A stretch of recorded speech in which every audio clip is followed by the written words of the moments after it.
සතුන්ට YouTube channel එකත් එක්ක එකතු වෙලා ඉන්න කට්ටිය හැම දෙනාම බොහොම ආදරෙන් පිළිගන්නවා. ඉතින් අද කතා කරන්න යන්නේ ටිකක් සුළු සංකීර්ණ repairs එකක් ගැන. මොකද මම මේක පැය 8කට වඩා try කරලා තමයි fault එක හොයාගත්තේ. මේ laptop එකේ fault එක ආවේ battery no charge වෙන case එක. ඉතින් අපි battery මේක replace කරා. අලුතෙන් battery එකක් ගෙනලා දැම්මා. battery එකක් දැම්මට ඒත් ඒ විදිහට charge වුණේ නැහැ. කොහොමද battery අවුල් මේ lap එකේ. නමුත් battery දැම්මට charge වුණේ නැහැ. ඊට පස්සේ අපි වෙන lap එකට දාලා test කරා battery අවුලක් තියෙනවා. ඉතින් දාපු IC එකකට අඩ කරේ නැහැ. ඊට පස්සේ අපි මෙන්න මේ තියෙන ඔයගොල්ලෝ පේනවා ඇති මේ තියෙන්නේ battery IC එක.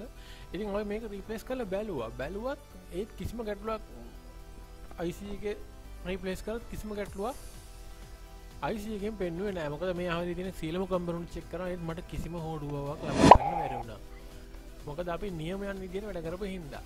ඊළඟට තවත් දුරට ඔහොම බලන් යනකොට ඔයගොල්ලෝ පොඩි දෙයක් කියන්න පෙන්නන්න. මෙන්න මේ IC දෙක මෙන්න මේ රෙජිස්ටර් දෙක ඔයගොල්ලෝ පේනවද? මේ රෙජිස්ටර් දෙක අපි ඩයග්‍රෑම් එකත් එක්ක බලමු කමෙන්ට් කරලා. දැන් මේකේ රෙජිස්ටර් එකේ පුදුම දෙය කියන්නේ සාමාන්‍ය රෙජිස්ටර් එක අපි හයි යනවායි කියන්නේ. අපි සාමාන්‍යයෙන් රෙජිස්ටර් එක අපි හිතන්නේ අගේ වැඩිවීමක් තමයි වෙන්නේ. ඒක සාමාන්‍යයෙන් අපි කියමු අගේ වැඩිවීමක් වෙනවා. ඒක 1k එකක් අපි කියමු 2k 3k වගේ වෙනවා. ඕ වගේ දෙයක් තමයි බහන තියෙන්නේ. මට අහුවෙලා තියෙන්නේ ඒ වගේ ෆෝල්ට් එකක්. නමුත් ඒ පවර් IC එකකින් තමයි යන්නේ ඒ රෙජිස්ටර් එකේ වෝල්ටේජ් 3.0 වෝල්ටේජ් දැක්කා. අපි ඩයග්‍රෑම් එකෙන් බලමු පොඩ්ඩක්. ඒක ඩයග්‍රෑම් එකත් එක්ක අරගෙන නැත්නම් ඒක වැඩ හොයාගන්න බැරි වුණා අපිට. අපි ඩයග්‍රෑම් එකත් එක්ක සංසන්දනය කරලා බලමු. මුලින්ම PR4 ඔයගොල්ලෝ පේනවා ඩයග්‍රෑම් එක මම zoom කරලා පෙන්නන්නම්. මෙන්න මේ තියෙන PR4 රෙජිස්ටර් එක. මේක තමයි මම මේ දුන්න දාලා මෙතන මේ වෙන් කරලා තියෙන්නේ. එතකොට ඒකේ 1k තිබුණ ඩයග්‍රෑම් එකේ මෙතන තියෙන්නේ 500යි 400යි වගේ මෙගා ohms ගාන. ohms ගාන. මෙගා ohms නේ ohms ගානක් තියෙන්නේ. 1k වෙනුවට තියෙන්නේ 500ක් 400ක් ohms ගානක් තියෙන්නේ. ඒක ඔයගොල්ලෝ පුදුම හිතනවා ඉතින් මං කියවනේ අගේ වැඩිවීමකුන්නේ වෙලා තියෙන්නේ කියලා. ඊළඟ කාරණාව. ඊළඟට දෙවෙනිට තියෙනවා තව රෙජිස්ටරයක්. මම ඒක පෙන්නන ඩයග්‍රෑම් එකේ. මෙන්න ඩයග්‍රෑම් එකේ තියෙනවා ඔයගොල්ලෝ පෙන්නන PR3 කියන එක. මෙන්න මේගොල්ලෝ පේනවා මෙන්න zoom කරා. මේ තියෙන්නේ PR3 200යිk. 200යිk. මම බලන්න තියා ගන්න හොඳේ.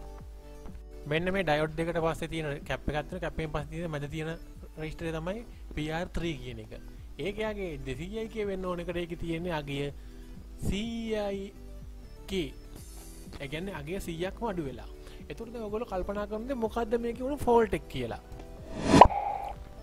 මම දැන් හරියටම දශමයට කියලා දෙන්නම් වෙච්ච ෆෝල්ට් එක මොකද්ද කියලා. මේ ලැප් එකේ බැටරි එක කාලයක් වැඩ කර දෙනවා කිසිම ප්‍රශ්න නැතුව. ලැප්ටොප් එකේ මේ රෙජිස්ටර් දෙක හින්දා තමයි අගේ බැටරිය පිච්චිලා තියෙන්නේ. කොහොමද පිච්චුනේ?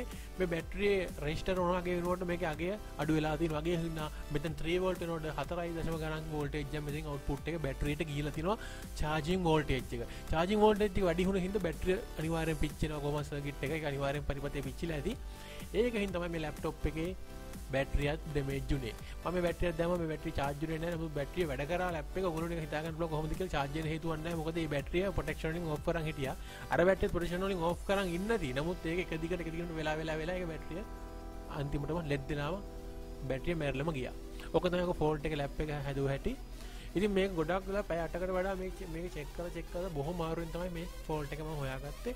ඉතින් සඳුන් ටෙක් YouTube channel එක අනිවාර්යයෙන් subscribe කරලා තියාගන්න. මොකද මේ වගේ වීඩියෝ වැදගත් වෙන වීඩියෝ තමයි මගේ channel එක හරහා ඔයගොල්ලන්ට ලබලා දෙන්නේ මම. මගේ සඳුන් ටෙක් Facebook page එක like කරලා follow කරන්න අනිවාර්යයෙන් අමතක නොකර. මොකද ඒකේ තමයි ගොඩක් diagrams ඒ වගේම BIOS bin screen diagram වගේ දේවල් ගොඩක් දේවල් මම අප්ලෝඩ් කරනවා.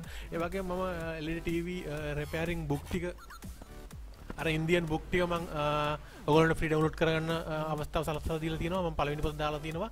ඉදිරියටත් මාව like කරලා comment කරන්න. ඉතුරු පොත් ටිකත් ඕන කට්ටිය මම පොත් ටික අප්ලෝඩ් කරන්න. ඉතින් මාව Instagram follow කරන සඳුන් ටෙක් විදිහට search කරලා ඔයගොල්ලන්ට මම Instagram follow කරන්න පුළුවන්.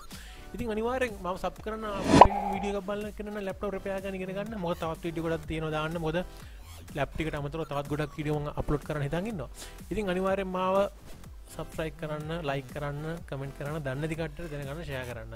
එහෙම නැත්නම් හැමදේනටම සුබ දවසක්. අපි ආයි නැවත හමු වෙමු.